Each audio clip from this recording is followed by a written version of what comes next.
Hello, everybody. This is Sam from the Third Eyed Lion channel here on YouTube, and this is the second chapter of my Oz readings. And meditation will be at the end of the chapter reading. And so, the basic format again, as the first chapter, I will read the chapter and then I will do a meditation that will cover things happened in that chapter for immersion and some astral projection. So, Chapter 2. She awakened by a shock. She was awakened by a shock, so sudden and severe, if Dorothy had not been lying on the soft bed, she might have been hurt. As it was, the jar made her catch her breath and wonder what had happened, and Toto put his cold little nose into her face and whined dismally. Dorothy sat up and noticed that the house was not moving, nor was it dark, for the bright sunshine came in at the window, flooding the little room. She sprung from her bed, and with Toto at her heels, ran and opened the door. The little girl gave a cry of amazement and looked around her, her eyes growing bigger and bigger at the wonderful sight she saw. Image.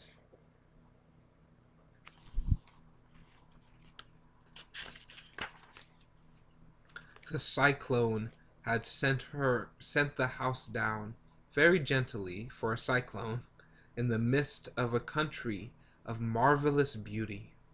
There was lovely patches of green sward all around, with swaying trees bearing rich and luscious fruit, banks of gorgeous flowers, where on every hand a bird with rare and brilliant plumages sung and flattered in the trees and bushes. A little way off was a small brook, rushing and sparkling along between green banks, and murmuring in a very low voice, grateful to the little girl who had lived so long on the dry gray prairies. While she stood looking eagerly at the strange and beautiful sights, she noticed coming towards her a group of the queerest people you have ever seen. They were not as big as the grown folks she had always been used to, but neither were they very small. In fact, they seemed to be as tall as Dorothy, who was a well-grown child for her age, although they were, so far as looks go, many years older. 3 were men and 1 a woman, and all were oddly dressed. They wore round hats that rose to a small point a foot above their head, and with little bells around the brims that twinkled sweetly as they moved. The hats of the men were blue. The little woman's hat was white, and she wore a white gown that hung in plaits from her shoulder.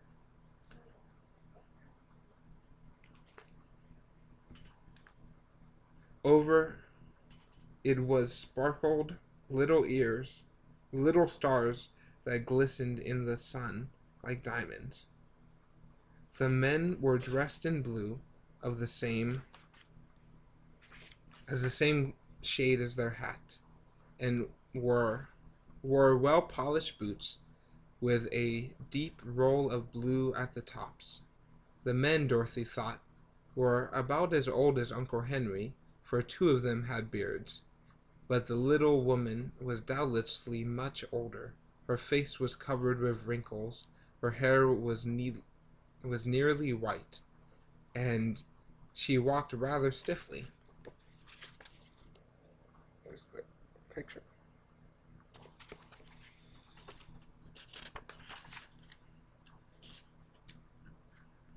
When these people drew near the house where Dorothy was standing in the doorway, they paused and whispered among themselves, as if afraid to come further.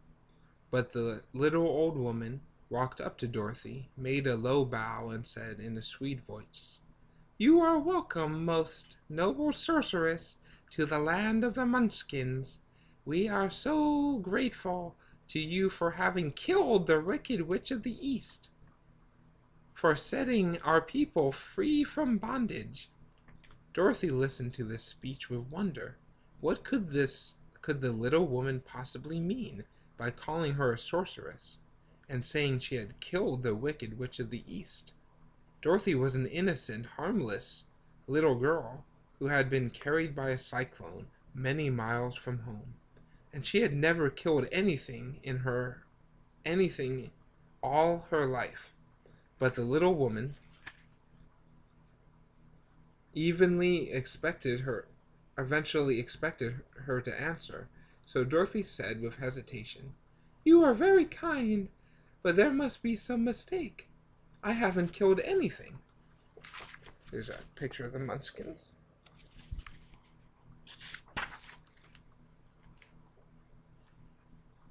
"Your house did, anyway," replied the little old woman with a laugh. "And that's the same thing, see?" she continued, pointing to the corner of the house. "There are her 2 toes, still sticking out from under a block of wood." Dorothy looked and gave a little cry of fright. There, indeed, just under the corner of the great beam the house rested on, 2 feet were sticking out. Shrouded in silver shoes with pointed toes. "Oh dear! Oh dear!" cried Dorothy, grasping her hands together in dismay. "The house must have fallen on her. Whatever shall we do?" "There is nothing to be done," said the little woman calmly. "But who was she?" asked Dorothy. "She was the Wicked Witch of the East, as I said," answered the little woman. "She had held all the Munchkins in bondage for many years, making them slaves for her night and day. Now they are all free and are grateful to you for the favor." "Who are the Munchkins?" inquired Dorothy. "They are the people who live in this land of the East, where the Wicked Witch ruled." "Are you a Munchkin?" asked Dorothy. "No, I am their friend, although I live in the land of the North, where when they saw the wicked witch was dead. The Munchkins sent a swift messenger to me, and I came at once. I am the Witch of the North." "Oh, gracious!" cried Dorothy. "Are you a real witch?" "Yes, indeed," answered the little woman. "But I am a good witch, and the people love me. I am not as powerful as the Wicked Witch was who ruled here, or I should have set the people free myself." "But I thought all witches were wicked," said the girl, who was half frightened at facing a real witch. "Oh no, that is a great mistake. There were only 4 witches in all the land of Oz, and 2 of them, those who lived in the north and south, are good witches. I know this to be true, for I am one of them myself, and can't be mistaken. Those who dwell in the east and the west were indeed wicked witches, but now that you have killed one of them, there is but one wicked witch in all the land of Oz, the one who lives in the west." "But," said Dorothy, after a moment of thought, "Aunt Em had told me that the witches were all dead years and years ago." "Who is Aunt Em?" inquired the little woman. "She is my aunt who lives in Kansas, where I come from." The witch of the North seemed to think for a time, with her head bowed and her eyes upon the ground. Then she looked up and said, "I do not know where Kansas is, for I have never heard of that country mentioned before. But tell me, is it civilized? Is it a civilized country?" "Oh, yes," replied Dorothy. "Then that accounts for it. In civilized countries, I believe there are no witches left, nor wizards, nor sorceresses, nor magicians. But you see, in the land of Oz has never been civilized, for we are cut off from the rest of the world.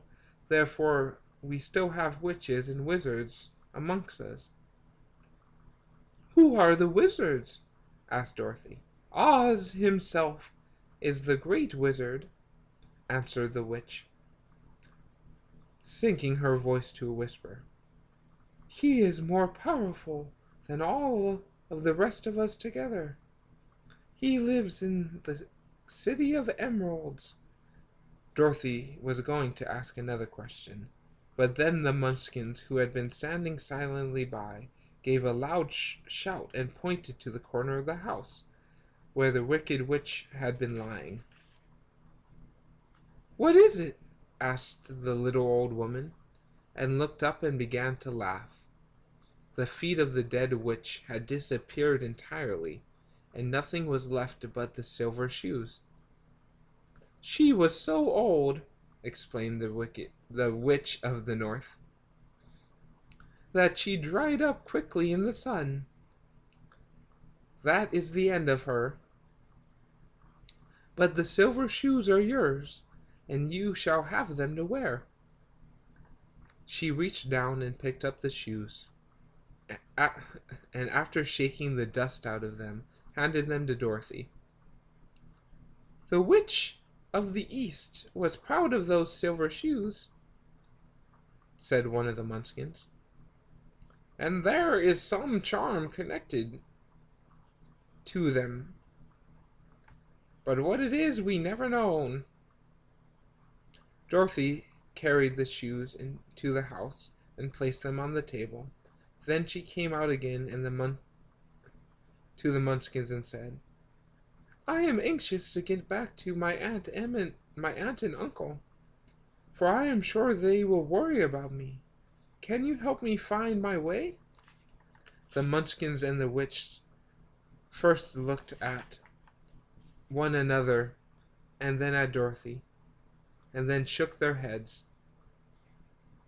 "At the east, not far from here," said one, "there is a great desert, and none could live to cross it." "It is the same in the south," said another, "for I have been there and seen it. The south is the country of the Quadlings."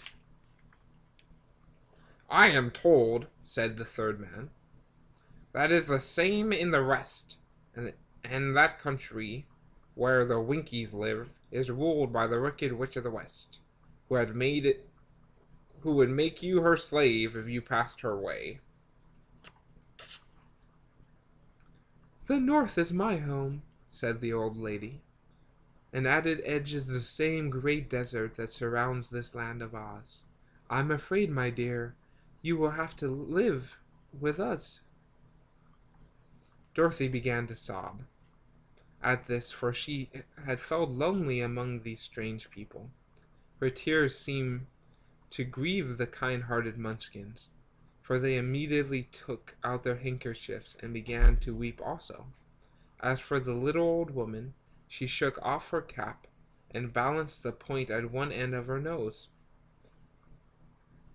while she counted 1, 2, 3 in a solemn voice, and once the cap changed to a slate, and on which was written in big chalk, "Let Dorothy go to the City of Emeralds."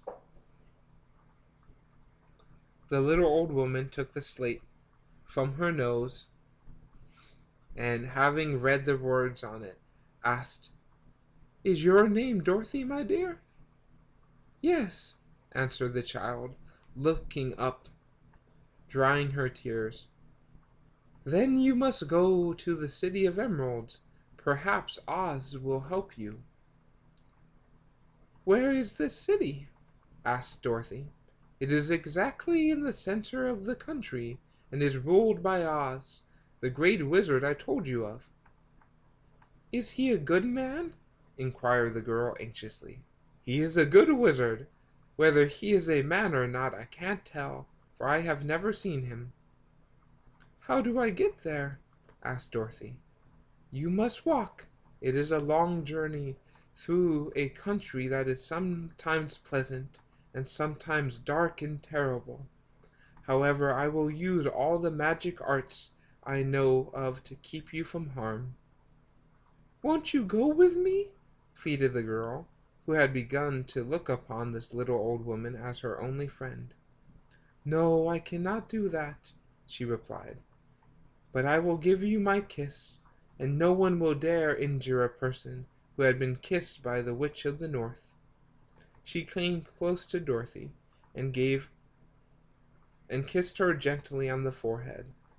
Where her lips touched the girl, they left a round, shimmering mark, as Dorothy found out soon after. The road "The road to the Emerald City is paved with yellow brick," said the witch, "so you cannot miss it. When you get to Oz, do not be afraid of him. Tell him your story and ask him to help you. Goodbye, my dear." The three Munchkins bowed low to her and wished her a pleasant journey, after which they walked away through the trees. The witch gave Dorothy a friendly little nod, whirled around on her left heel 3 times, and straightway disappeared, much to the surprise of little Toto, who had barked after her loudly enough when she had gone, because he had been afraid to even growl when she stood by. But Dorothy, knowing her to be a witch, had expected her to disappear in just that way, and was not surprised in the least. Here's her disappearing. So that's the end of the chapter. I'm going to start the meditation. So if you can, to get in a meditative state, I'm going to do 3 full lung inhales and full lung exhales. You can do this as well. When I finish, I will start the meditation.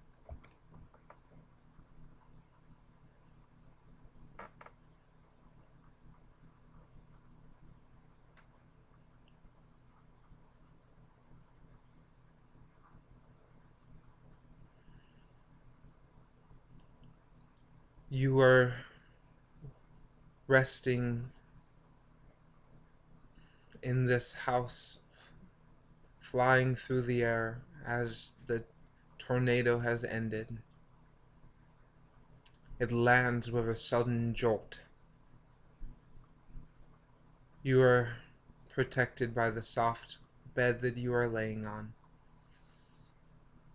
You can feel the sunshine through the window, piercing and illuminating this room.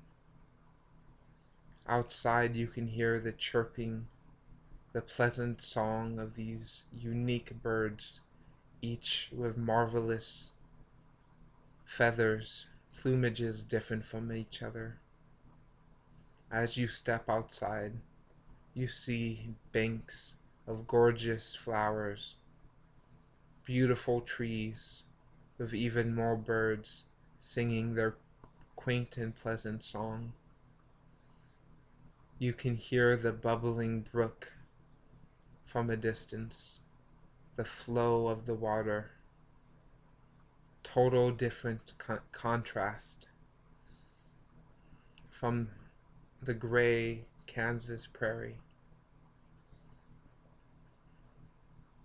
Around you, you see celebrating small men and women dressed in blue outfits with pointed hats a foot tall. They say thank you for saving them from their servitude from the evil witch. There is so much happening at this time.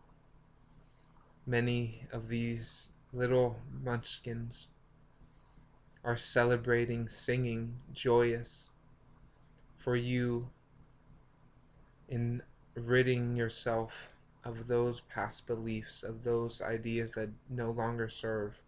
Allow you to be open to this beautiful environment. As you take in the beauty, you see beautiful silver shoes that perfectly fit. You shake the dust of the old witch out of the shoes, taking in the beauty of this new environment. You see in the horizon amazing yellow bricks leading down a long pathway. You know that this pathway will take you home, take you to where you know you belong, to all of the lessons and feelings that will inspire and enlighten you at this time. Take a moment to visualize what a city of emerald would look like, how it would glisten and shine, how the light would reflect off of its multitude of surfaces. As you begin your journey, this meditation is coming to an end. You can say thank you to these little people and to the birds and to the air that you are breathing.